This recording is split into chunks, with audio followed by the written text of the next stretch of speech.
Ash Thimmaiah here. So Ash is a personal friend of mine who has embarked on a new journey, and I'm very excited to hear about it. I want Ash to first tell us who he is and what he's doing. Ash? All right. So who am I? That's a very loaded question. So I like to answer that question. Now I'm going to go. I'm going to go kind of deep on you right now, Miles. Right now, who I am is the same person who you are. You can believe this, right? So I am infinite intelligence that's manifested in the human nervous system. Right? A name, an ethnicity, a gender, whatever you want to call it. Now, for an easy way to explain what I am in this present moment in time, it's I'm a person who's transitioning out of close to, well, it'll be 23, over a little over 23 years of service in the Army. And I'm doing stuff that resonates with me. So my purpose in life, which I decided I wanted to make some movement on some time ago, is to make myself to become the best version of myself that I can be in the moment. And that required me to shift my attention away from things that were distracting to me and put them on things that are going to improve me. And it was a very deliberate process. It was a very gradual process to a degree. There were pits and falls and valleys, and it's still a learning process. But I enjoy it. I am happy, ecstatic of where I am right now. I really, really enjoy this whole process, coming full circle in some ways, understanding, when I look back at who I was, and just as something, just food for thought, I really don't think, I know that we always change, like our physical bodies and everything else change. That person that was yesterday or 5 years ago or 10 years ago, that's not the same person that's sitting here now having this discussion. So I know those things. I appreciate those things. I take the value of every lesson that I've learned, and I like to try and apply that moving forward. I would like to be able to help people find their own strength, if there were a way to say that. I've done it in a pretty successful way with the Army. I was lucky enough to have this assignment down with the RTI and be able to teach our RTI Regional Training Institute Schoolhouse in New York. And I was able to teach a lot of soldiers. I developed some of my own courses and taught folks. And I got to interact with a lot of soldiers and, from different walks of life, different backgrounds. And that's been fun, and I that's where I kind of figured out this is something I really like to do. But I didn't just want to keep it isolated to the Army. I wanted to be able to get outside and do something bigger and be able to help other people, or as many people as I can. So now I'm on my path, I've discovered a couple of podcasts. One, you and I, you, myself, and another E8, Master Sergeant Carlos Estrada. We've created several podcasts with 3/8. I have my own podcast that I'm doing with another gentleman called the Daily Conditioning Podcast. And helping, working out with this and trying to find other avenues to my instruction. The instructing that I like to do, the instruction I like to give, kind of is in a hold pattern right now because of COVID, obviously. So I can't do a lot of those things. So I'm trying to keep active and try to get my voice out there, whichever by any means necessary. Podcasting to be the easiest way to do. Right. So how would you describe your mission? So if your mission, what I essentially got from what you just said is to serve and to instruct others to what? To realize their potential, to actualize their potential. Every person has an unlimited potential. It's not a matter of maximizing potential because your potential is unlimited. It's a matter of accessing it. The thing that inhibits people from accessing their potential are their perceived limitations, their adopted limitations. So whatever mindset they've adopted to say, well, I can only be this, or I can only be that, whatever it may be, or I'm going to be like this.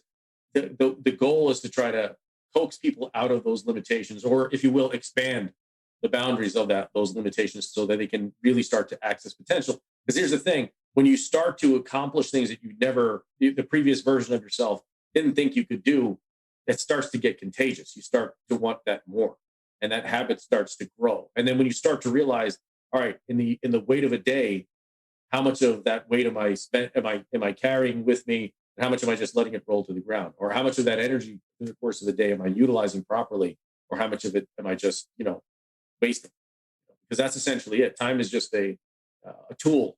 It's another tool to utilize our energy. What event in your life caused you to form this mindset? The reason I asked that question is the mindset that you have, and in the ideal of where you want to perform your service. It's I feel like what you're trying to be a contrarian of. It's most people. Like I feel like in some way we all have that limited growth ideal of ourselves in one way or another. What was it that made you scratch the surface and say, okay, this is something, whether it was in you or someone else that you saw and you saw that you can fix it and made you want to share it with the world? So, I've said this before, and I'll say this again in another context. I got to a very, very dark place, and I don't really go back to it because in a lot of ways I forgot about it. Like I don't really dwell on it too much. All I can tell you that I got there. The way I got there was it was a wrong mindset that I had. I got to a place where the method that I was using wasn't working anymore. And I was trying to use that method, and all I kept doing was digging that hole deeper and deeper and deeper to the point where, I just stopped. And, I had my moment where it was, I was looking outside of myself for answers. And I realized at that point, that's the wrong spot. So I needed to look inward. And it was a process. It was a lot of pain in the beginning, but, I got to a place where I was just unhappy, just generally unhappy with where I was. I didn't know where I was going. I didn't know who I was. I didn't know any of those things. I thought I was a master sergeant in the United States Army. I thought I was, all these different labels.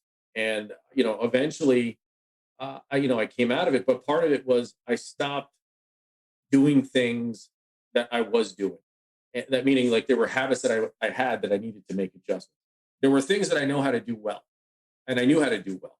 So I wanted to take those skills and apply them and fortify them into making this newer version of myself.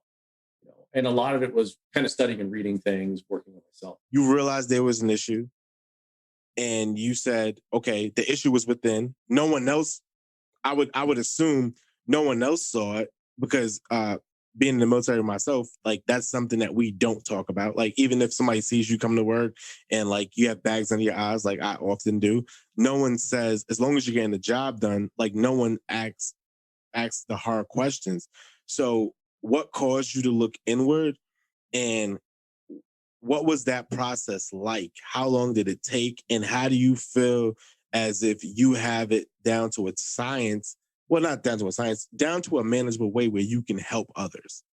So it's an interesting question the way you say that. So it's not all of a sudden just, oh, I realize life is terrible. It's you've been doing something so long. And that's just it's whether you form a positive habit or a negative habit, the process is still essentially the same where you're doing something incrementally wrong or right. When I say wrong or right, I'm talking strictly subjective to that individual. Okay. So I was doing things that were not making me happy. And essentially the thing that I was doing, regardless of the stuff, I was looking for circumstances outside of myself to make me happy. I was very conditional, and most people are. If it's raining outside, shit, I'm sad, I'm angry, right? Somebody cuts me off, I'll ruins my whole commute. Oh, this person was nasty to me at work, or this person talked to me like this. That mindset of waiting for a fight, waiting for a reason to stand your ground. That was my mindset, waiting for a reason to tell someone that they were wrong, waiting for a reason. So when you're living in that mindset, and listen, you could do that for a considerable amount of time. A lot of people live like that now up until the day they die, right? But the point is, you get to that point where you're realizing you're not satisfied, you're not happy, you're not content. You're always just you're miserable. And it got to the point where I was doing this for so long, and then other circumstances were happening. And the thing is, when you're so reliant on external conditions, the thing is, you can't control conditions outside of yourself. You can only control your actions and reactions. So these things were happening. So if you wanted something to manifest a certain way at your job, for example, or with money, and that thing didn't happen that way, it's frustrating as hell because you're like, God, no, it's supposed to be this way, but it's not. But it's supposed to be, but it's not. This guy did it the wrong way, or this was done immorally or illegally or whatever, but it's done. Can't do anything about it. So that's when the resistance is created, and it just starts to mount. So it literally got to a breaking point. it got to a breaking point. There were steps that I took along the way. Like there were a little bit of epiphanies, but really I can say it was in the year, it was 2017 for me, right? And that's when I had, my moment where I was like, this is it. I'm taking charge of this. And it was a process, and it was painful, not necessarily physically painful. As I'm used to, I can take the, I have a pretty good pain threshold. But it's more than that. It was more of a psychological shift that hurt more. I had to change the way I was doing things. I had to force myself out of things that were comfortable and slowly do things that were discomfort, like that gave me, that were non-comfortable. And then I had to make that adaptation to make that my new normal. One of the things they say is make discomfort your comfort zone, you know?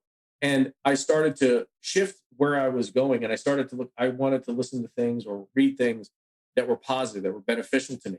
And I stopped, distracting myself. I made a rule, like I'm not putting my attention towards anything that's making me feel bad, whether it's a movie, whether it's this, whether it's the other. Get myself away from certain things. Change. I had to do massive change to my routine. I did them in increments. And a lot of it too was, one of my things that I really explain, I try to teach to people, even especially when teaching fitness, that was where I started my fitness thing, where I was like, and I've been in the Army for a long time. I've always been in a healthy, physically fit and all this other stuff, but I needed to take it to another level. I didn't even know why I was doing it, but I needed to actuate a discipline, a very, very strong discipline, not something once or two times a week or three. No, because I always like, I'm going to go to the gym 4 times a week. That's good. I'll go to the gym 5 times a week. No, I'm going to go every single day. I'm going to go every single day. I started that in September. But what caused that? Meaning, and I'll ask it in long form. So if you name an event or a habit that you had that was, you knew it was detrimental, and you saw it in yourself, and because you didn't have a blueprint on how to fix it, what caused you to take this action, whether it was imperfect or what you might have thought was going to work? Like, what caused you to do that? Because now you have to live with discomfort, and you're kind of betting on yourself. You don't have a bad life, but if the mind, body, and soul is like what caused you to elevate to that higher level? The degree of unhappiness that I had at that moment. It doesn't matter really what caused it, in a sense. It was the reason of the cause was there was a circumstance that I didn't want going on in my life, and I couldn't control it. I did not have control of my circumstance. Sure. And I don't really like to dwell on certain things because it doesn't matter. It doesn't matter if there was a name associated with it or a particular instance. I lost control. I was trying to control things I couldn't control, and that frustrated me. So I focused on how can I make myself better? How can I make myself better? And that's where I really started the process. And I said, well, I got to get away from the stuff I've been doing for this long has not worked. So I need to make change. And I need to make some drastic changes in certain things. So that was one of those things. And I started, the physical discipline helped because it made me push away while I was doing these physical disciplines. There was no time to complain. There was no time to blame. I'm doing the work. I'm going to do the work. I'm not going to do the work. And while I was doing that, I started getting on the path of listening to and reading stuff that was beneficial for me. I started utilizing, instead of listening to Comedy Central Radio and XM on my drive to work, my 1 hour, 1 hour change drive to work or radio station, I started listening to audiobooks that were beneficial towards me. I started listening. I got a YouTube. I subscribed to YouTube because I was listening to a lot of free content on YouTube. There's so much self-development stuff that's out there. It's been out there for a long time. So I was listening to a lot of stuff on repeat over and over again on my drive up, while I'm in the gym, while I'm doing this. And I started fortifying, that part. But I started to realize too, when you start feeling better physically, then you can start, it makes it easier to be happier. So that those things start to come in, and then we start teaching yourself stuff that you start fortifying. So when going back to that thing you said, you found your strength. One of the strengths that I've had was the ability to learn things and apply them quickly. Like I could learn and I can understand. I have a very logical mind, but I was using my logical mind to fortify my intellect, to use the intellect as my strength. Intellect is a tool. The intellect is something that you use to get what you want to become. The gift, intellect isn't the gift. Intellect is the tool. Everyone has an intellect to a varying degree. The gift is the intuition, the ingenuity. the ability to create. That's what we're all given. That's the thing that we have to use the intellect for. And before you can create anything outside of you need to create the best version of yourself. And that's kind of where I was putting all of my attention and energy, even though I didn't even know that was what I was doing. All I knew was I just wanted to be happy. And then when you start getting on this path, you start attracting things, you start attracting books, you start reading things, you start resonating with things, and they start showing you, dropping breadcrumbs down. And then you start getting to these epiphanies, these moments. And one of my outlets was writing. That's one of the things I did. It wasn't a lot, not a ton of stuff, but just little things, being able to put that together. I was instructing at the time. And, I love doing that. So I was like, let me focus on this. And that's where all of these things started to just kind of unfold on their own. And I know I used the word lucky before. I said I was lucky to go to the RTI. I'm not a person. Luck is a word created by men who don't understand the laws of the universe. There is no such thing as luck. You can't have an effect. You can't have an effect without a cause. It's just sometimes we are unaware of that cause. But that's, and I know it's kind of a long answer to your question, but that's essentially how I got there. So we'll get back to the universal laws, but so I'll tell you a quick story. So I was in therapy today, and the talk was on thoughts, and the therapist told me, my therapist, Dr. Nagel, big shout out to Dr. Nagel, he says, thoughts are things that come. He said that's the importance of meditation, because you're able to view your thoughts as just that. You can think something, but it doesn't have to be. Like you're in control of the be, right? And I kind of fought back on it a lot. And, we came to an understanding. But the reason I bring that up is because when you talk mindset shift, right? It's very important to my audience to understand what that feels like. And not what it feels like in the area of, okay, I was doing this, I started doing that, but like, how was it uncomfortable? And kind of, if you can be specific to like anything that's not like too private, but like, how was it to where it's like, okay, I was drinking a gallon of soda, a liter of soda every day, and I started to drink water, but I started to get nauseous. Like, what are some of those things that kind of gave you those aha moments? Because those aha moments are something that many people have, but they don't realize them as aha moments. And until you are awakened, I would say, and you realize you have to make this shift, is when you start viewing the world in a different light. So I believe that myself, this is my personal belief, that I believe that, we see the same things every day, but when you have an understanding of your purpose, the thing that you might see, it might look different now. And you might have more of an energy to go towards that thing, and you might approach it, whether it be a thing or a person or whatever, because even if there are people in our lives that, hurt us or whatever, like our love for that person or our love for that thing, it might remain the same. Now, the energy that we give to said thing or person might be a little different, but I feel like love is something that kind of sticks with that, or kind of stays there. And that's why, people say like the opposite of love is hate, but it's not, right? It's fear. It's fear. I wouldn't say it's fear. It's not altruism. I forget the word. It's I wrote an article about this in my blog. Okay, this comes from studying a couple of different texts. Primarily, if you look at a lot of different spiritual interpretations, I'll give you, if you ever read Course in Miracles, or there's various books on summaries on the Course in Miracles, there are two primary emotions: love and fear. There are variances of fear. So there's different degrees of it, if you will. So hate is probably on the extreme, frustration. Those are different variations of fear. But those are two primary mindsets that you're in, or emotions you're going to feel. The idea with love in itself is that it is the expression. There's a saying, love is life, love is God, life is love. They're interchangeable statements. They're all, so when you're life is, love, and then to be truly expressing life is to express love. Now, And here's something, regardless of whatever you want to call the opposite of love, it doesn't matter. Apathy. When apathy just means the inability, the lack of will to do anything. I mean, you could fall under fear, but if you look at it truly, it's there's degrees of fear, but the only difference in the degrees of fear is how far away you are from being able to grab back love again. So when you're at rage, anger, hate, want to murder somebody, it's pretty hard to just jump for right there, like, I'm going to give you a hug. Okay. So there's different levels of it. But the whole point is, if you think about what fear is, I remember having a discussion with a friend. And he was like, I get angry all the time. I said, anger is just a perpetuation of fear. He's like, I'm not scared of shit. I said, no.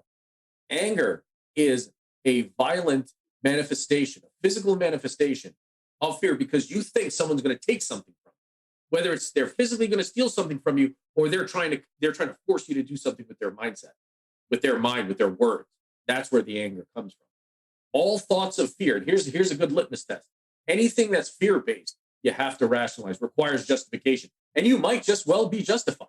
If someone punches you in the face, you have all the right in the world to get angry and punch it back, right? You're justified in doing it. But your return is anger. Anger is justified. Thoughts of fear, our actions of fear require justification. Actions that are based in love require zero justification. You're doing it because there's a benefit to both parties there. There's a benefit to both of the all the people involved. But I feel like we got it off on a side note now, right? I feel like, so the question I asked is, when it came to a mindset shift, right? Whether it was an event, a person, things you were doing, what were those things that you saw? Whether it was like I said before, drinking soda instead of water, or just like driving to work mad. So how did you identify that, and, like, I don't know if zap is a good word, but zap them and say, okay, I switched this is better. I switched that, this is better, and eventually get into the focus in which you are now. So you have to identify where you want to go, what your goal is, right? Then the next part is you have to see what version of myself is going to be that person who's going to achieve those goals. Now now you create the gap. There's a distance. I'm here and I got to get here. So it's never the goal or the thing. It's not the thing that we ever want. It's the feeling it produces. Because what makes you happy is that gives you the same level of happiness that I get, may be two so totally different things, right? But we can get to the same level. So it's not the thing, it's that feeling it produces. So you have to develop that goal, determine that version, or what you think that version of yourself is that's going to get there. And what do I possess all those habits that are going to get me there? Okay. Now you have to look at, now you develop an awareness. You create an awareness to say, this is where I want to be. This is where I am. Where are the things that are holding me back? Right. So you say, all right, I want to get better healthy. These are some things I don't like. I want to stop drinking soda. When you have a physical, every type of addiction is essentially the body now controls the mind. Because the second you pull away from it, your body's like, whoa, what are you doing? Come back here. Come back, get this soda, get this cigarette, get this alcohol, get this drink, get this, whatever it is. And there could be addictions to rage and anger. It could be addictions to abuse. It could be all kinds of crazy stuff. So when you become aware of it, you have to make some adjustments.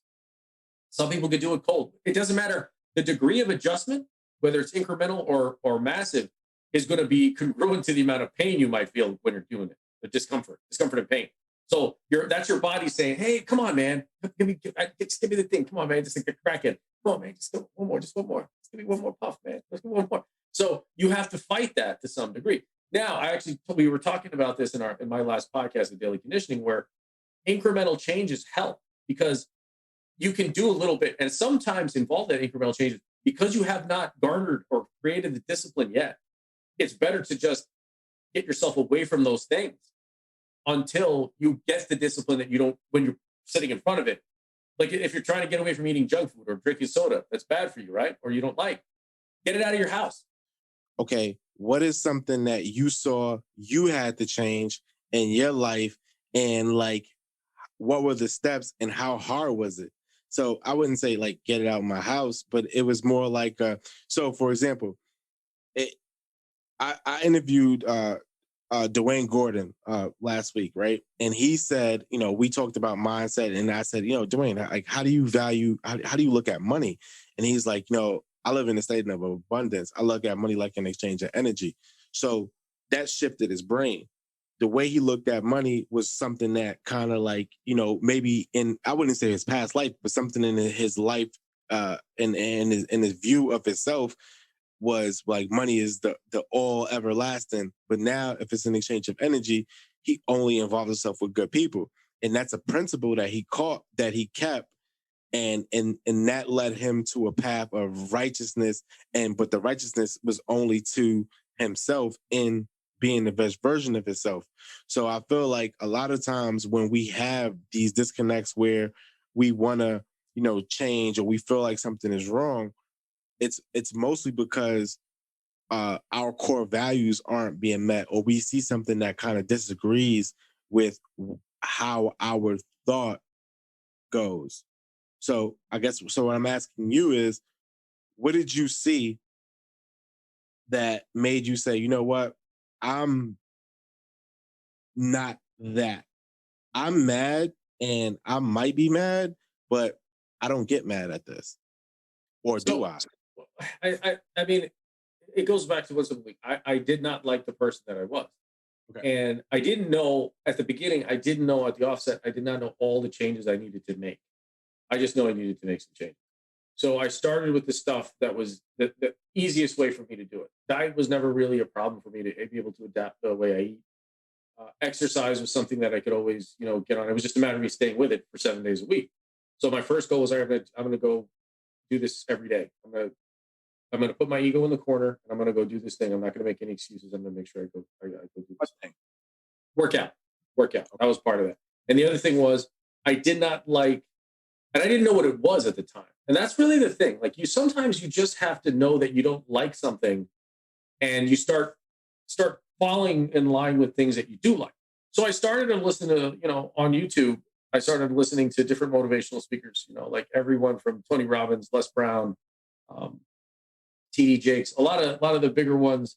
And then I started getting directed down the spiritual path. Like, I started finding these other spiritual self-development people like Wayne Dyer, Abraham Hicks, Stuart Wilde, a lot of some of the greats of the recent past, like in the past 30, 40 years. And that's when I started listening to them, and I thought, wow, a lot of this stuff's making sense. And it started resonating with me. And I said, wow, I'm creating my own suffering.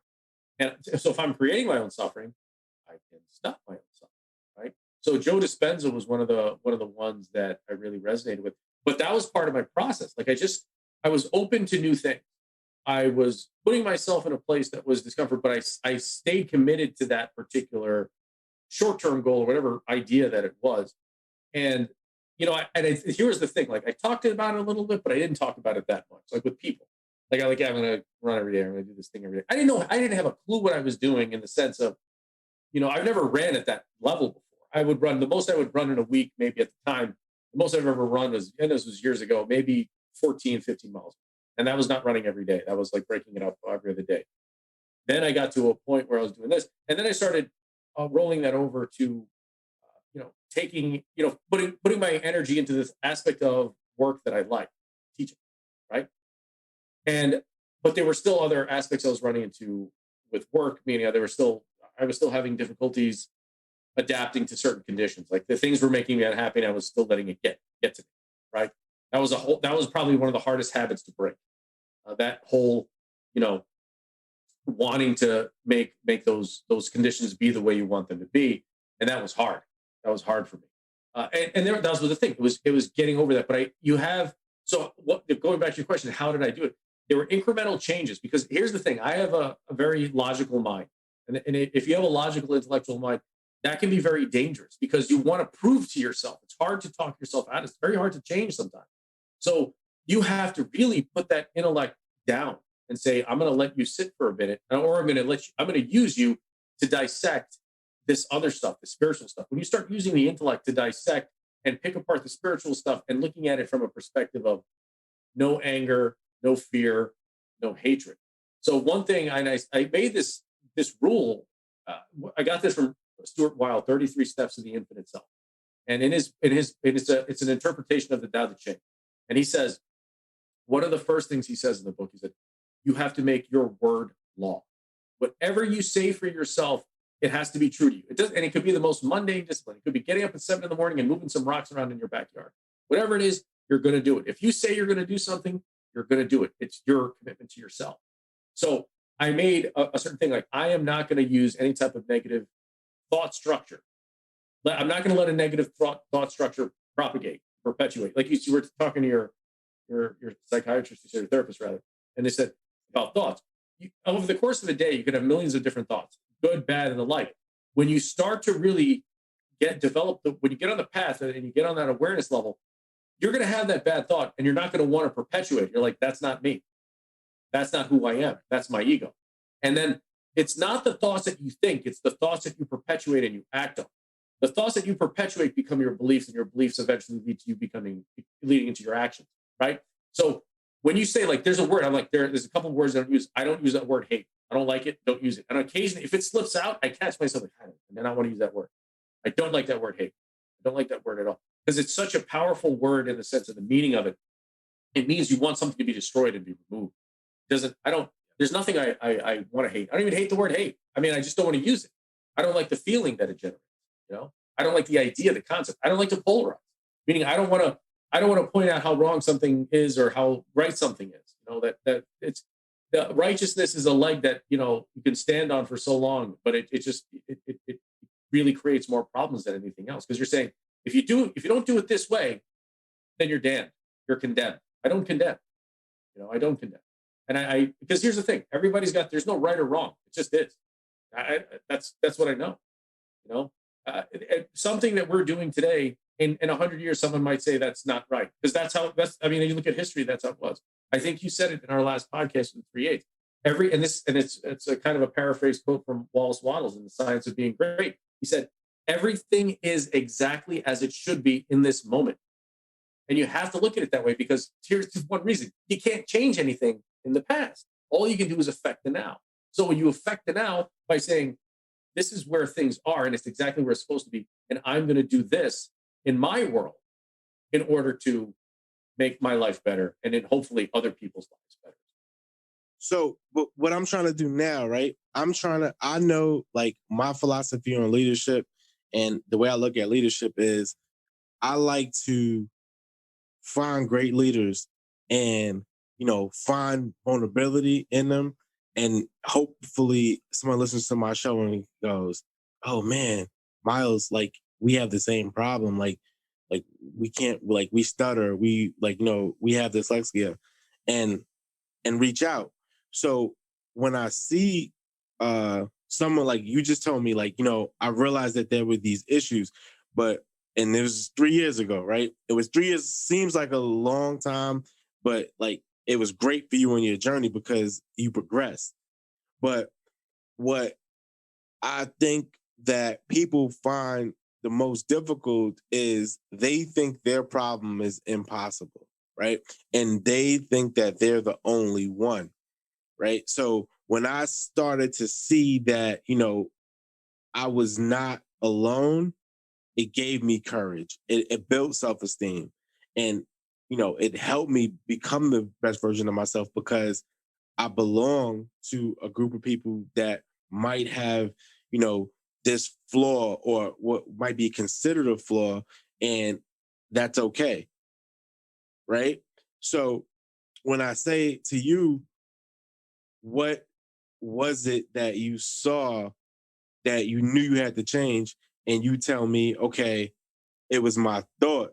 And you use the word hate. Like you said, I'm not going to use the word hate. So it's like, okay, how, like, to identify that word. And I'm like really digging right now because I really need you to say it so people can say, okay, how did he find that word? Because I feel like people use words and they don't understand how perplexing it is to their thought.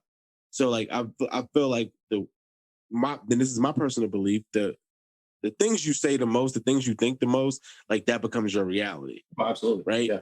So, but when you're able to say, okay, I'm going to get up, I'm going to do this. And the Bible says, right, be a man of word and deed. right? So like when you start to like actualize that life and live it, it of course it makes you better, right? Because there's effort and focus going into that area. But as a leader, what made you kind of become a steward of your spiritual side? Like, do you feel like you lacked that spiritual side? Because I feel like at a time I did, like when before I learned how to meditate, and it was like, the thoughts were taking over, and it was like, okay, oh, I'm learning how to separate thoughts. Oh, this is cool. So For me, it became an understanding of I had a misinterpretation of what I thought the infinite intelligence, God, whatever you want to call it. It doesn't matter what you call it. The name is irrelevant. But I'm not even kidding you, Miles. I have a set of dog tags that say atheist, right? Because what I was what I didn't like was religion. I didn't understand the difference between religion and what the concept of the infinite is. Religion is just a set of dogmatic laws that cultures have put together, interpretations of God. It's that old, I think it was Voltaire, correct me if I'm wrong, but God created man and man returned the favor. God created man in his image and man returned the favor. Right? that's your opinion, but yeah, No, what I'm saying is in the sense where when you're using, well, the reason why, and I'm just giving you my opinion, what I'm talking about the spiritual stuff, and I'll touch on this. Religion, there are a lot of people that use that power of God or the name of God for, erroneous purposes, in the sense where you're separating people, you're objectifying a gender, a culture, a race, whatever. You look at every atrocity ever committed in human civilization, it was done in the name of God. Everything from a war to the objectification of a race or a gender. I'm sorry, I shouldn't say race. We're all humans, right? We're all one race. Gender or ethnicity. Okay, but I don't even want to go down that road. That's why I didn't like it. I don't care about that stuff anymore. I don't bother myself with religion. If you're not hurting anybody, and religion provides a lot of good things for people, gives a community sense of belonging, and does all these other things. But I looked at it differently when I understood what spirituality really was, and it's not a conditional thing. It's strictly unconditional. The infinite intelligence is an unconditional love. It's a love. It has been said in numerous texts. James Allen is one of the persons who said it. It says it in Course in Miracles a bunch of times. The love of the universe, the love of God, or whatever you want to call it, is all encompassing. That which is all encompassing has no opposite. So that's the true unconditional love. Meaning God can never, or the infinite can never condemn, because it doesn't have the capacity to hate. It doesn't have the capacity to condemn because it's all encompassing love. I remember I taught at the chaplain's conference a couple of years ago, which was fun. And I was, pretty deep in my path at the point. And I was asking them, I said, hey, do you believe God forgives? Just not picking a fight, but I just wanted to hear what they said. And they said, well, yeah. I said, well, how can God forgive? They're like, well, what do you mean? I said, well, in order for God to forgive, you have to do something first. You have to condemn. God doesn't have the capacity to condemn. People condemn. God doesn't. God's love is unconditional. So, now I would say this to get people to think, what is the basis for your spiritual guidance? Is it dogmatic, or is it, based on some type of true understanding and faith? There was I forget, I read so many of these things, I forgot so many of the names. But the quote is, there was a gentleman, he was a spiritual dude, and maybe it was Carl Jung. I think maybe it was Carl Jung. He was asked in a very late interview, he said, do you believe in God? And he said, no, I know in God. I know God. Right? So I hung on to that thing because that's really powerful to me. When a belief is good, it's great, but it's not as good as a knowing. When you transcend a belief into a knowing, here's the rub, Myles. You don't have to defend it anymore. It's yours. You don't have to sit there and justify it to anybody or anything like that. So now, going back to your question, being a steward of, spirituality, I don't preach to anybody. I don't walk into a room and be like, you are doing this, I don't, it's not my thing. I don't say any of that stuff. I offer my kindness. I offer no judgment. If someone asks for an evaluation or an opinion, I will give it to them. If someone needs some help in a particular way, and I can see an inkling there's a light there. Like I've talked to folks, I've coached some folks that were going through some pretty dark stuff. And I asked them, I said, do you believe in God? Do you have any faith in? And they're like, yes. So when they open that door a little bit, I can kind of go in a little softly and not say like, oh, the Bible, Matthew 7:12 says, no, I don't do that. But I give like that reference I gave you with all income. Anyone who has a spiritual mindset can agree with that or understand it. So I would use it in that capacity. But more than anything, I used it as a knowing for myself, as a guide for me. My goal is not to go into the dredges of humanity and find people that are struggling in the gutter, that are totally contented with struggling in the gutter, and pull them up and be like, you could live a better life. That's insanity. You can't do that. The first step in any process for a goal is the desire. You have to want to do it. You have to want to get better. You have to, if a person's just a miserable person, they're going to be a miserable person. You know, Did you watch the movie Soul on Disney Plus? No, I don't really watch it. So I'll tell you, Soul was about a man who, he was in his 40s and he finally got what he thought was going to be like his, spoiler alert, was going to be his purpose. He's actually serving his purpose in his 40s. And then he died, right? And then when he died, he, he was in like, I wouldn't say purgatory, but he was like in that mid level. And he was like, no. This can't be me because I'm about to do XYZ. And they were like, nah, man, like this is you, man. This is you. And, it goes on, but and you'll have to watch it. I don't want to spoil it more, but he kind of like saw what the purpose of life was in his view, right? And to me, that's what you kind of explained. So for myself, right, and I'm gonna give you my play myself show, is the way I view God is that it's internal, right? So I view God as a force, right? But I believe that force lives in all of us, and I can awaken that force to where I feel is, either universal or something beyond me. I can awaken it at any time, but it's all about, being the best version of myself and being able to understand what that is. But I also believe like I couldn't, and just like you, like religion was something that kind of like rubbed me the wrong way. And I think that that's what led me on my path, because like when people started to say, oh, these people, how could these Muslims or how could these Jewish people? And I was like, it can't be like that, because, if God is how anyone would ever say it, he or she or it would never just like, totally disregard this group of people.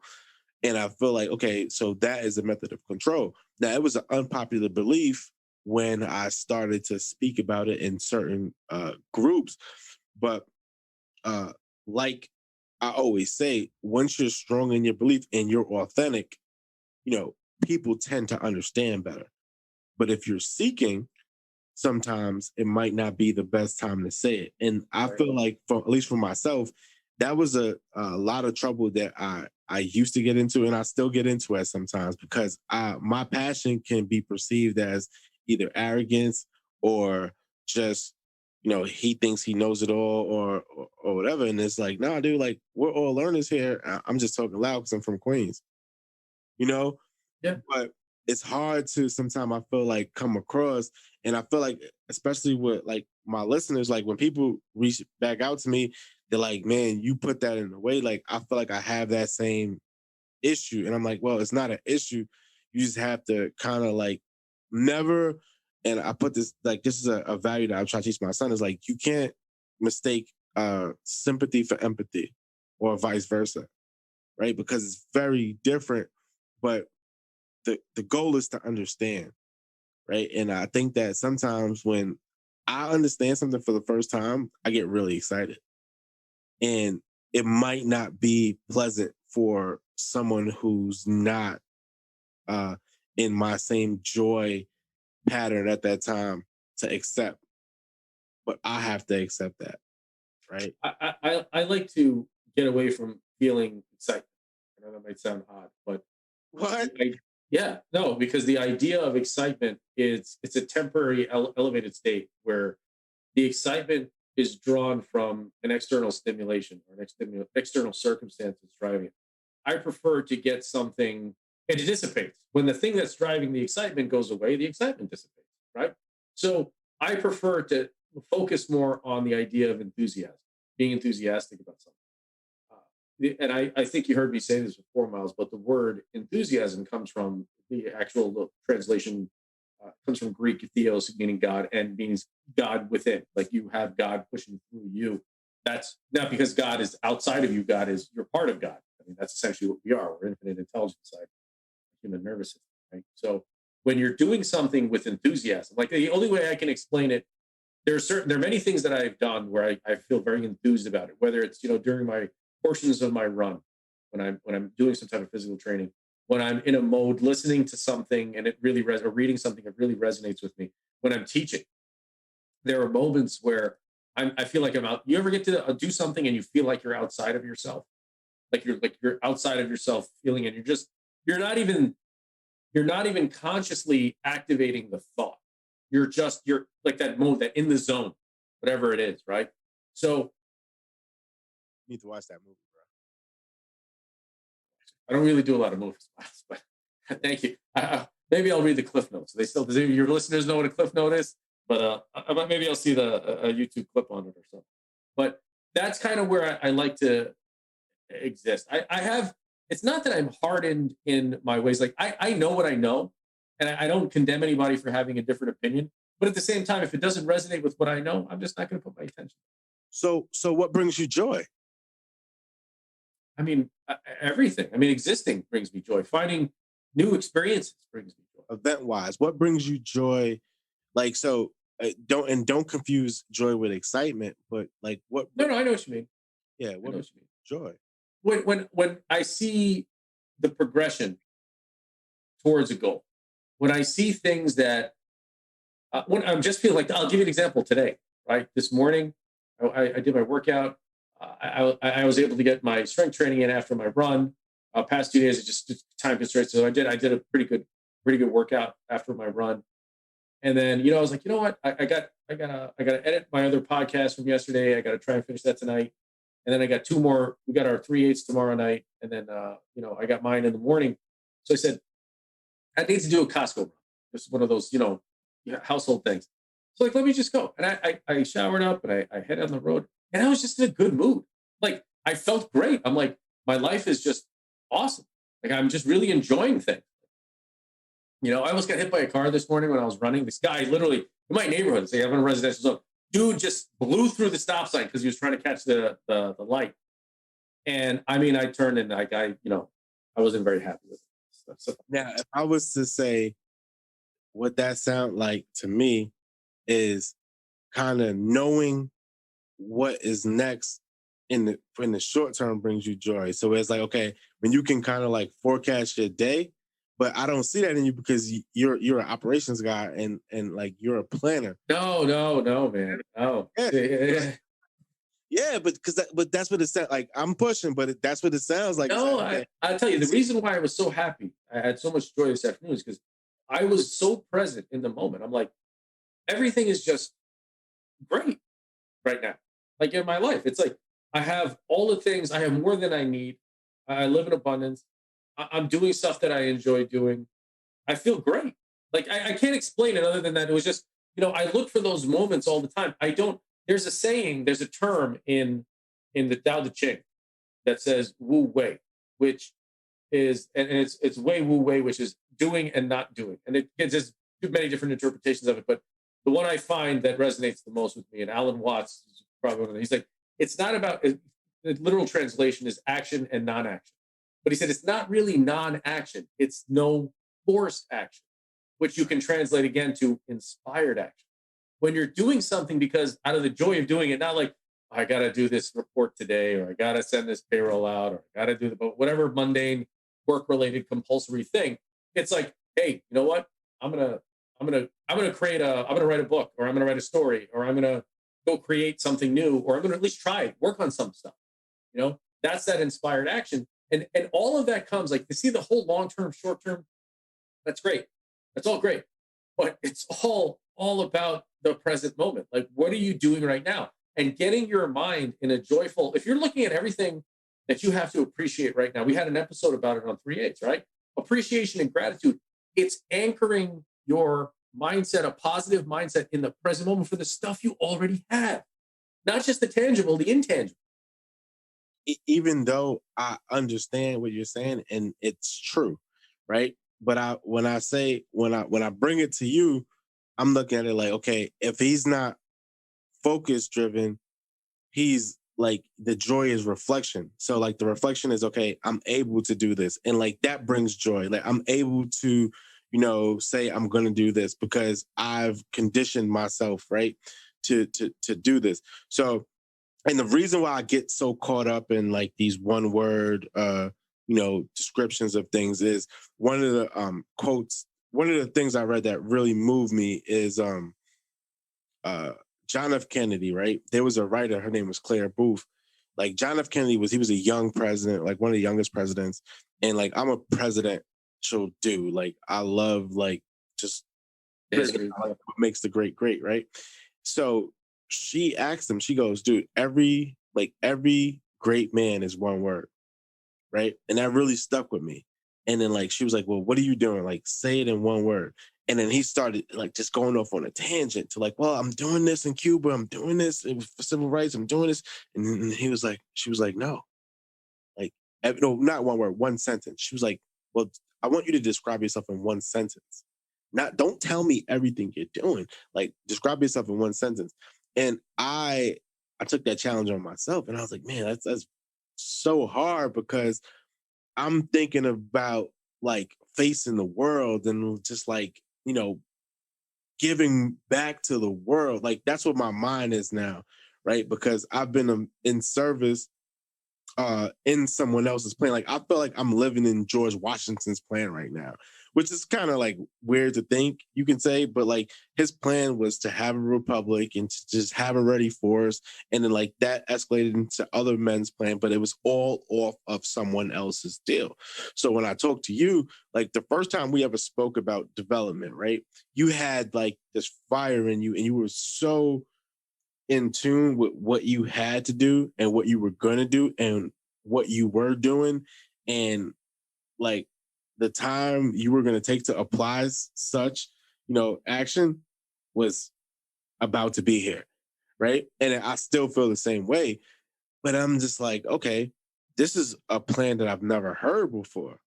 So when he steps into this, it's going to change, it's going to be different, but it's going to be what he feels the world needs. You know what I mean? But so when I asked you, and I never asked you before today, but it was like, okay, how do you describe that uh, without saying, okay, service or without whatever? Because I feel like, and I don't even know if you know, but like I feel like when we speak on a personal level a lot. It's like, okay, you know that the world's missing something, and what do you feel that is? Because I honestly feel like you have the confidence to kind of make that shift. I don't think that the world is missing anything. I don't think that at all. I really think that there are people that have surrendered their control to their conditions outside of them and want to live a better life. Most of them don't. Most of them are just content being where they are because change is a very difficult thing. Taking ownership of your life is a difficult thing, even though you do own it. Taking taking ownership of your situation is a difficult thing. But there are some people out there that want to know how to do that, and those people I need to connect. So just on a quick, like, just on a side note, like I got on the social media this year. I mean, sorry, 2020. We're in 21 right now, and I turned 40. It was after my 40th birthday. I was very resistant to the whole thing and all this other stuff, and then I came to this realization where I said, how am I going to be able to do all this stuff? You look at all the big influencers, all the self development. Everybody's got that stuff, and I knew that that was something I wanted to do, but circumstances occurred that made me had to make some dramatic changes in my plan. I was supposed to be teaching all through the remainder of 2020, and I was going to still be teaching with other organizations outside of the Army, and I was going to just dovetail that right into post retirement. You know what I mean? I had a plan, but that stopped literally overnight. So I had to work on a different route, and I said I wanted to write a book, and I said, well, let me put it on a blog instead. I said, if I'm doing a blog, I got to promote it. I needed social media. So That's short of the story. I got into all those things, and I developed a new mindset, and that's part of my, part of the joy that getting out of it. It's really just living in that present moment, because every moment of the day, I'm not working directly on that process of the things that are one of my goals. Like I'm not every second of the day am I studying stuff that I need to make myself a better speaker or teacher or coach or whatever you want to call it. Not every second, but I can be happy in every moment of the day. And the one thing that I really used to kind of shift that, even that guy cutting me off today, almost hitting me while I was running, right? I saw him coming. And I saw him, and he didn't even stop, but I was safe enough distance, whatever.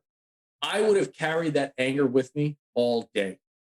All day. There was a part of me, I turned, and thank God it was a green light, because if it was a red light, I would have ran right after him. I swear to God. That's like, I saw red. You know what I mean? And that's the only reason why he blew that stop sign, because he was rushing to work, doing whatever he was doing. And a lot of people cut through my neighborhood because I have two main avenues on either side. So it's a residential neighborhood they cut through. And I thought about it for a minute, and I was angry, but I let it go. Like I didn't carry it with me. I talk about it now as a matter of fact, and not as a matter of I don't wish the guy any harm or anything like that. That's his karma. The way he acts is his karma. The way I react is my karma. That's the way I look at it. I like to. I forgot who it was. Oh, man, so many that I was listening to and said, choose your actions. Let your reaction be your action, Don't let your reaction be your reaction. Meaning, I'm reacting to the way you want me to react. I'm going to act the way I want to act. So if you're going to come and yell at me, I'm going to be the person that I want to be. I'm not going to be the person you want me to be by you yelling at me and yelling back at me. Right? So those are some of those things. And I talked to you about it too in one of our conversations. I said, anytime I feel trepidation about something, as opposed to the old version of me, which I put it off, put it to the side, walk away from it, I look into it. I put my hands in it. And then sometimes I'll be like, you know what? Why am I scared about this? Go in and do it. Like I told you, we talked about it with one of my guy, Berto, who I do my podcast with. He's like, dude, you got to go on TikTok and do these videos. There's like 18-year-old kids trying to do these motivational things. You can pull these guys out of the water. Like, all right, next day I went and created a TikTok account. They just started doing stuff. Is it getting a lot of traction? No, but you get out there and do it. But what I'm saying is like, okay, that attitude. So, all right, I'll say something a little bit more practical. So, okay, you're an instructor, like you're a proven instructor, right? You've instructed people in all different career fields. Like we already know you can do that, right? That's what you do, and like that's what you're gonna do for the rest of your life. Most likely. Maybe. I don't know. Yeah, sure. You enjoy it. So that's something I do. It's there. But I guess my question to you is, okay, what's special what's more impactful about the way you instruct that you feel like you reach your audience or your target audience and your target audience in a way that, the people listening can take? Okay, so I don't try to compare myself to anything. I don't compare myself to anything else. But what I will tell you is my techniques that I use, the things that I teach, because I teach teachers how to teach, essentially. And coincidentally, that what you just mentioned is exactly one of the fundamentals of instructing is knowing your target audience and tailoring your instruction or your lesson to that target audience from every level, language, material, how you're going to bring concepts in. So, for example, I've taught the Army instructor course. I certified over 100 and some odd Army instructors. I've taught from infantry staff sergeants. No, I'm sorry, lower than that. I taught sergeants, E5 sergeants that were 4 or 5 years in, multiple MOSs, not much standing in front of somebody experience, to squad leader, staff sergeant level, which may have anywhere between 10 to 15 years in, but more just hip pocket sitting with their soldiers and doing training, to PhD level instructors that are assigned at U.S. Military Academy in West Point, and that were at the top tier guys, captains, and even some majors. I had a few majors in there, quite a few actually. I had 4 or 5 majors I taught, and then everything in between. We have a very talented swath of soldiers in the New York Army National Guard from a variety of different civilian professions as well. They're very intelligent folks, very smart. But a lot of them were teachers in the private sector, public sector as civilian teachers. So you always adapt your delivery to your audience and your material to your audience. There's one concept that I teach. It stems from the Army's technique of soldier-centric learning or learner-centered instruction, where you have the material, you have the learner, and you have the training. Okay, and the question you want to ask is who is the training designed around? What is the training? What is the first thing you're considering when you're designing training? And it's always going to be the learner. The learner should be the focal point of all your training. So going back to that, that's kind of the wherewithal. And coupled with that is your ability to know the material. Like, you have to know the material, and you have to know more than the material, in the sense where I just didn't look at the program of instruction that the Army gave me. I studied all that stuff. All of those lessons come from, actually, most of them come from psychology. A lot of that, a lot of learning theory. But here's the thing: a lot of the classroom instruction requires a lot of teaching of learning theory. Students are there for 10 days. They don't want to. No one cares about learning theory. What Maslow said, or Kolb's theory of. Like, how are you going to give that? How are you going to give your gift to, a troop of Girl Scouts or a small business? Well, that's one of the things I do. I've taught outside of the Army. I've taught outside of my standard instruction. One of the programs I've been working with FDNY before COVID, stopped everything. I've taught a couple of different courses over there. And I take the topics that I know how to teach and I tailor them to the target audience, to the customer. So I meet with them and they say, all right, what do you want to teach? So leadership. Okay. I teach Army fundamentals of leadership, but you can adapt to anything. There are 5 basic fundamentals. And the same thing with instruction. There's standard fundamentals. I can modify that based on the amount of time that you're giving me to teach, the level of proficiency you want them to be at, and what their experience level is. So if you tell me, and that's an actual thing that happened, firefighters with anywhere between 15 to 22 years in job, just straight firefighters, not instructors, never instructed before formal.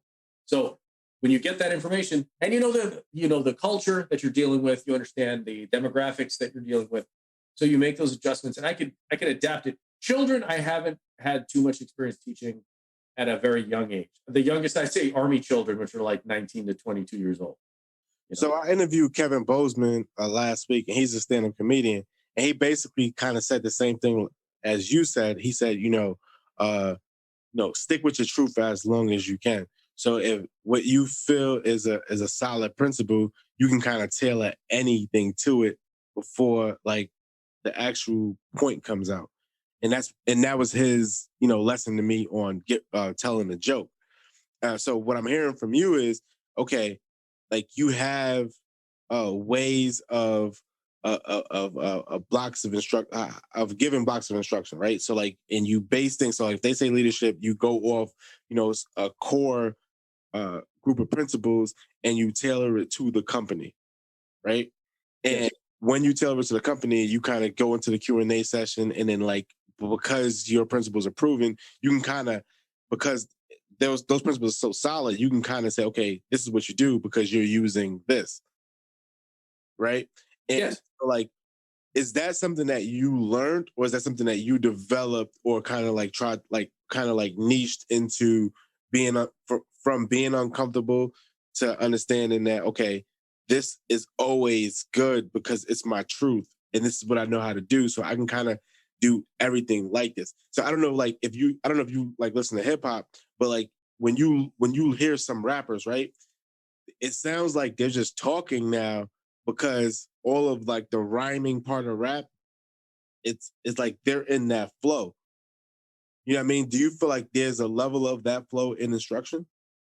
Absolutely. Anything you do. So learning, development, they're the same thing in that they're both modes of progression. The one thing, regardless of how you look at it, Myles, you got to know this. You always have to look to improve.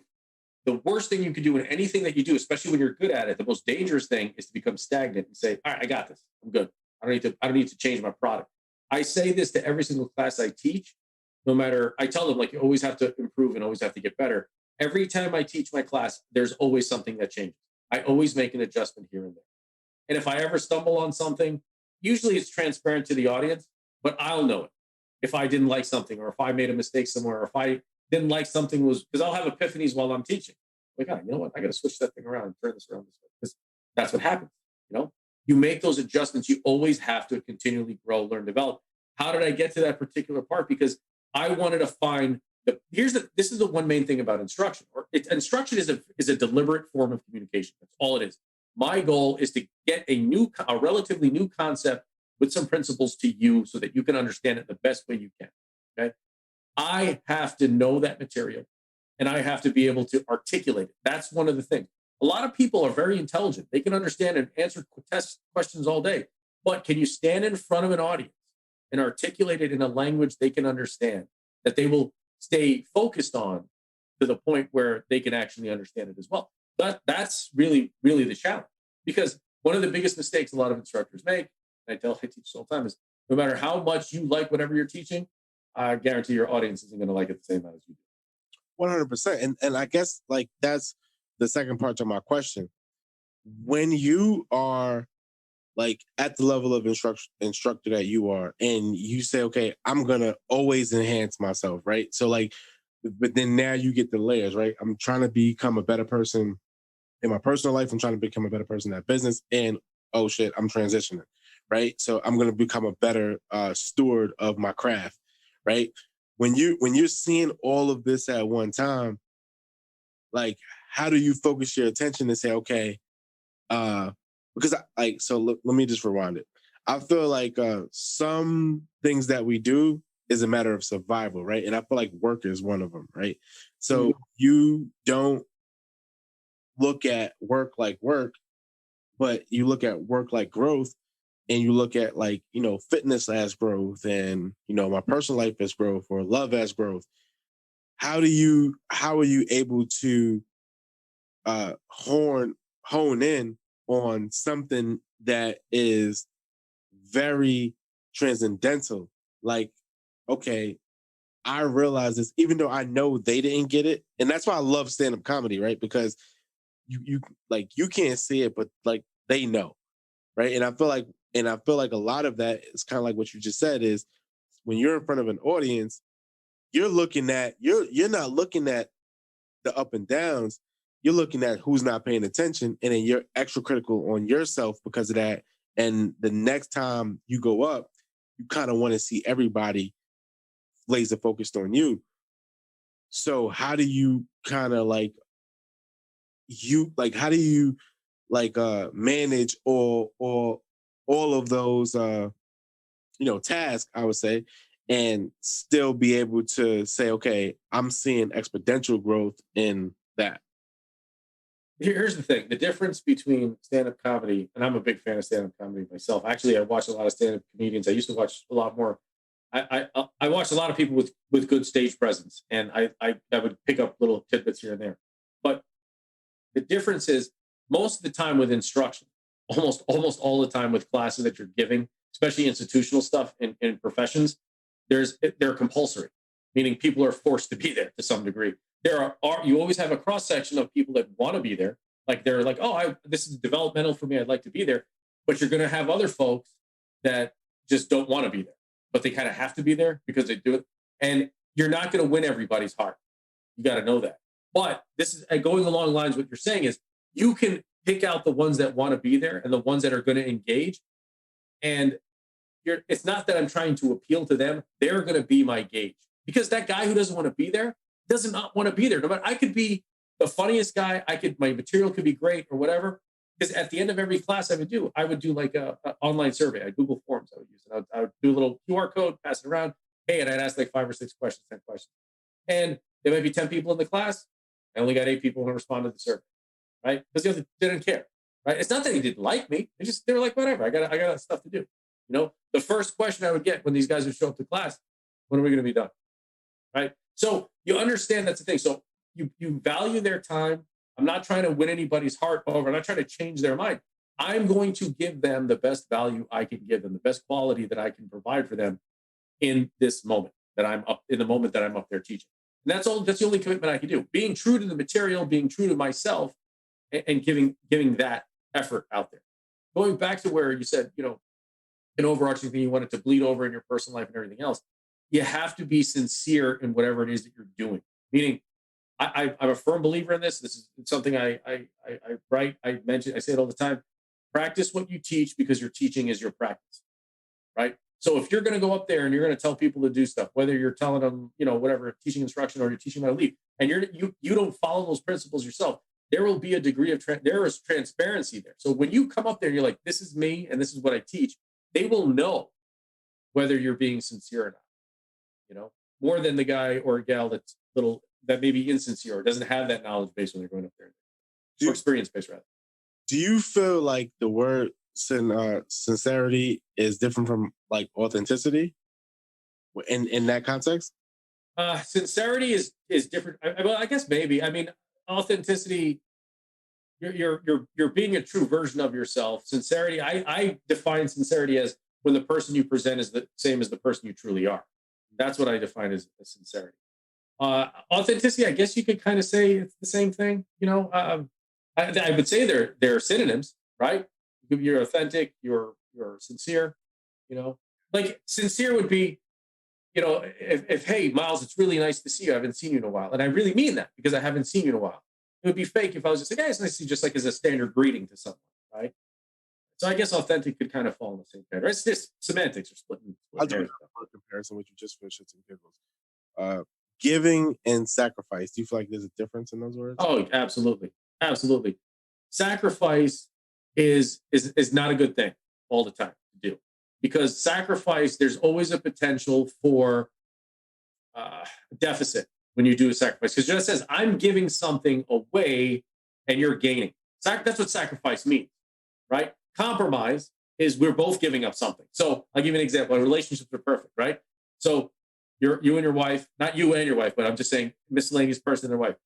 Husband is from city A, wife is from city C, right? Wife says, let's move to city C. Husband wants to move to city A, but he says, all right, I'll yield. I'll move to city C. That's a sacrifice. What happens after so much time? He holds that against her, and he feels like there's a debt that's been incurred. He may not say it, right? Now, compromise is husband is from A, wife is from C. We'll both move to B. They both give something up, so now they both feel like they're indebted to the other, right? Then you get into fights over dumb shit like, I want to get this car, or I want to paint the walls this color. Well, we said we're going to move here, and I moved here because of you, so let me pick the. So there's this degree of debt or you gave up something. Now giving, no, but giving has a little more depth than that. Sacrifice is very specific. Sacrifice means I'm giving you something that I don't want to give up, like it has value to me, right? I am forfeiting a desire, a need for myself, for you. Giving, I could give you a pen. Doesn't mean anything. I could give you a pen with no intention or desire for anything else. I could give you $1,000, but I could not expect anything back. But it's not. Is it still not the same thing? But just there's a depth to giving, because giving, in the definition of giving, there's no implication for reciprocation. And sacrifice there is? Yeah. Sacrifice. No. I'm sorry. There's no implication for reciprocation. There's an implication that I am losing something. Like if I give you something I don't want, I don't care. Like if you give it, you can say I give away my couch. You can't say I sacrifice away my couch, right? Okay. So how do you look at the word consequence? Consequence is, it's the result. It's the fallout of a particular result or an action, maybe, perhaps an action, I'd say. A fallout of a particular action. All right, so can you describe what you mean by fallout? So what would, essentially the result, perhaps? Yeah. The result that would be targeted towards you or be directly affecting you.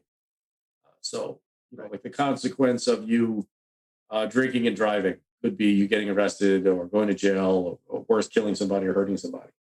Or the consequence of you running is long life. Yeah, I guess so. Consequence technically has a negative connotation. It doesn't, though. And I guess that's what the point I was It does. No, it does have a negative connotation. When you say, what are the consequences of something? It's very rare it's used, the connotation of consequence is used towards a positive thing. No. Yeah. But this is the point I was trying to make. It's just that, back to thoughts, right? Because, we think different as humans, right? But we can often mean the same thing, right? Yeah, And absolutely. and I think that, and not to sum it up, but like kind of just like to give you, to show what I see in you, right? To kind of give you what we call effective praise, right? It's just that like your ability to instruct it, you learn the same thing as 100 other guys, but like, why are you so important to it, and why do your students reach back to you, right? So one firm belief I have is success leaves clues, right? And the reason I feel like that you're on your path is because you've seen your action work, right? And at least in myself, like, when I get that endorphin rush, when I first got that endorphin rush, and I was like, man, this is great. Like, I just want to help everyone in the world. I could only just uh I could just imagine like what it would be, what it's like to, like, be a doctor that's saving a life, right? And it's not even at the same comparison level, but it's almost like, okay, I touched this person in a way that is invaluable, right? And like I feel like, and you can push back on this, is like I feel like that's what gives you purpose, because I feel like, you know, you we might not know how, like, you think you're gonna instruct, but like, you could just be a guide somewhere, but you some way, from 2017 to now, that you're on the right path to being the better version of yourself. Now, you might not know what that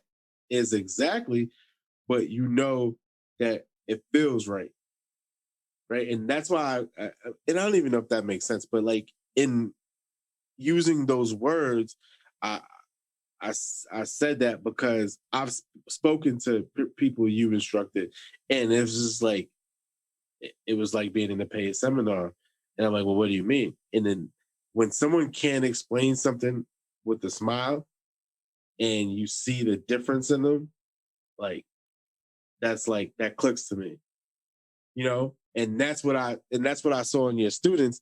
But then, like, when I speak to you, it's just like you're just so enthused about it. I'm like, yo, dude, and I had some doubt, because I'm like, yo, does this dude even know how he gets better? Or does this dude even understand, like, what I know you understand what you're doing, because you're that's who you are. But I'm just like, okay, I wonder if he understands like what he's doing. You know what it is? It's a matter of fact mindset. When you develop something as a matter of fact in your mindset, there's no question that you're going to accomplish it. So what I mean by that is, if I tell you, hey, Myles, can you put on your shoes and tie your shoelaces? Like, yeah, that's not even a question for you. When you can master a task to the extent where master yourself more than a task, to know that you're going to do this and you're going to knock it out of the park because this is what you train yourself to do. I close my eyes and visualize myself giving a class. I've studied the material to the point where I've built my own coursework. I know the stuff. I rehearse it in my head. I do it all the time. I practice my communication in my daily discussions and speaking and with people. I've become very aware of how I speak, how I communicate, my nonverbal gesticulations and actions as well. Like all of those things that I do, I make sure that I know what the hell I'm talking about, because that becomes that matter of fact mentality. So when you make the idea matter of fact, like when someone says, "Oh, well, yeah, this thing," I'm like, "Yeah, oh, okay, that makes sense because that's what I've been doing." You know, I don't doubt any of the things that I say I'm prepared to do. I'm prepared to do it. Like if you told me, "Hey, tomorrow, can you," or whatever, "Hey, you come and teach a class for my guys on this." Yeah, okay. What do you want me to do it on? What day? And I'm ready to go. It's not a matter of, I think we talked about, it's not a matter of getting ready. It's a matter of staying ready. Those things that you know that you're good at, those things that are important to you, not even the ones that you're good at. If something is important to you, if a certain technique, method, mindset is important to you, readiness is a state of being. It's a state of mind. It's not a state of, I'll do it tomorrow. No, it's you do it. I'm ready now. What do you want? What do you do? Every minute of my downtime, 2 to 3 hours a day, I carve out time to listen or, study those things that I use in my daily practice. All of those things. And they're all in my head. It just shuffles around like a deck of cards. And all I have to do is get my brain, my mind actually targeted to, or am I coaching? Am I instructing? Am I instructing instructors? Am I teaching leadership? Am I teaching fitness? Whatever the thing is that I'm doing, I just have to shift gears and go to that place because I'm ready to do it. And if I have any trepidation on my knowledge base or my ability, I go grab a book and make sure I know what the heck I'm talking about. Reinforce those skill sets. So we'll close it out with this, Ash. I'm going to close it out in two ways. So the first, I'll ask one question, and this is a question that just you can think about, and then I'll ask the other question after. So, and then I'll do like the proper edits if I need to. If I was a high school age student and my goal was not to become a formal teacher, but an instructor, someone that was going to teach, growth in the business or growth in the area, or just how to become better. What is something that you would recommend to, say, like a 13 to 16-year-old person? Okay. The resources out there, I know this is going to sound cliche, but let me finish now. The resources out there to do all the instruction are ever present. There are tons of it. You can pay for classes. If you're going to teach in any type of formal setting, you're going to have to attain some type of certification in order to do that, or certification in conjunction with an experience level. I've been teaching I've been in the Army 22 years. I'm Army certified, all that stuff, right? But before all that, you have to be able to stand in front of a group of people and articulate your words and not look like a spaz. I know I'm not trying to be mean, but when teaching people how to teach and you tell them to get up on the podium or tell them to get up there, a lot of people are terrified to do this. One of the largest fears that people have is public speaking. So get out there and do it. And if you're frightened to do it, you need to. Some people have a natural inclination of getting up in front of people. That's good. But if you do have the inclination, get up there. But you need to get the tools. The tools are understanding how to speak properly, understanding the language, how to communicate, and understanding whatever the topic is that you're going to teach. And you have to have a knowledge base for it. There are a lot of people that are very intelligent. They're not good communicators. That makes them not good teachers. So the reason I was smiling so much is because I think because just putting my life coach hat on, I was like, man, I just helped that dude realize his goal. Because I'm like, yo, everything that you're saying, you're going to certify teachers, you're going to certify people to do everything you just said. And it's just exciting to me because I feel like that was something that you basically just gave a curriculum on you certifying. But I'll take that out. But that's what it kind of gave me an aha moment.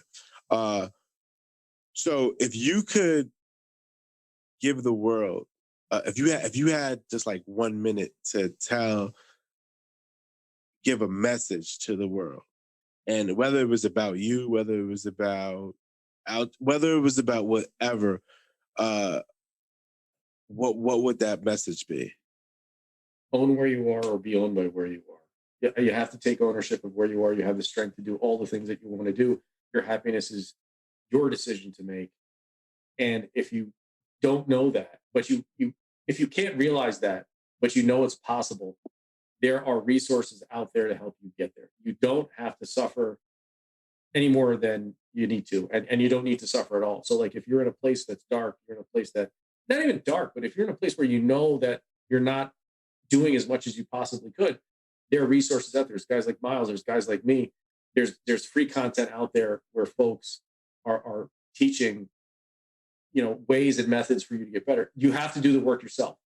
I mean, there is no, I don't deserve credit for anybody that I've helped or anybody's success. It's their own decision. I've had students come up to me after, tactical athlete class, and they would come, Master, that's my rank, Master. They say, Master, your words, you really inspired me because you. I'm like, don't thank me. It's not me. You did it. You were the one who did it. You're the one who made the decision to follow through and do the stuff. And that's the truth. So every person has that strength. You just have to find it.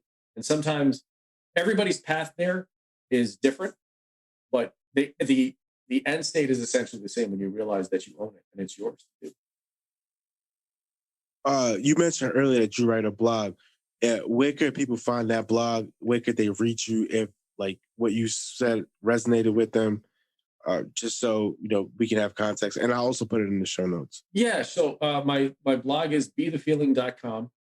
And if you go to bethefeeling.com, you go to the links page, you'll see links to my podcast. I have a Redbubble page, which is a site where I have some of my writing done, and you can, if you wanted to purchase like T-shirts or prints that you can put up, that's through that site as well.